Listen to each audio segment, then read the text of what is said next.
kama kudhi nganye to the effect will be felt. To effect no kobedo felt to joka ne winjo mana dhuluma ne winjo mana language mar ng'anyo. Ne waro ga dhi yo madhi State House Road ka. Mondo mana wadwa ng'anye to kwase block to ingeni kone kuma joma dongo nitie. Ka wase dwa throw stones kanyo to gima wadwaro ni idhi tim immediately nikech it odhi affect life mag jok madongo dongo. Omiyo ng'anyo ko owachni mondo ji odhi ong'any, inyalo ng'any everywhere across the country. But nitie kuonde ma effect mar ng'anyo ni dhi bede felt immediately. Kuonde gi for example gin these major towns, Nairobi, Kisumu, Mombasa, nyoto aneno Kisii bende koro is coming up to the level of ng'anyo ma mosebedo ka ing'anyo godo Kenya ka. But timore kamano mondo effect obed felt. Kena nyalo wacho ni ng'anyo is not the only solution, is not the only way to solve issues. Anyalo paro after election ma 2017, Raila no biro gi wach moro ni dialogue.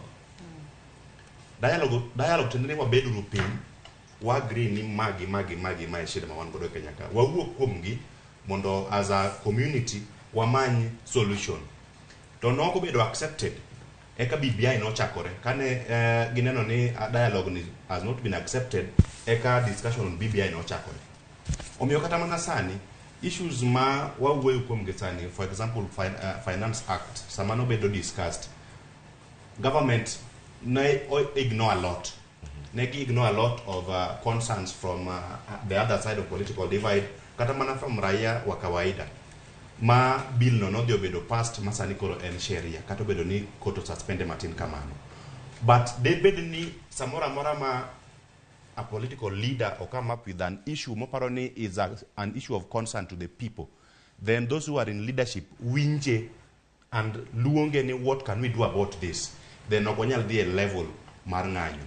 So ipenyo ni ng'anyo ni nyalo civil disobedience ni nyalo timore Kenya ka. We saw it recently in Africa. 2011 Arab Spring.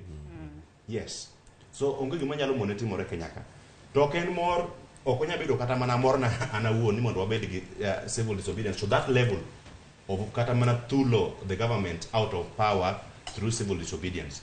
To mano nyalo mana timore as a last resort that the government in office of chik itgi mondo giwinj gik ma raia wacho. Igeni kaka ne wachako wuoyo ne wacho ni article 1 wacho ni power belongs to the people. Kata mana power to collect tax belongs to the people. Kata mana power to develop the society belongs to the people. We have just donated it to government mantie office. Toka government oktim kaka waparo, chenani ok represent angowa paro mar dhano. Omiyo kochopo level makoro dhano ogik mwisho, then civil disobedience can come in. But okni is the best solution because at the end of it, nitire consequences.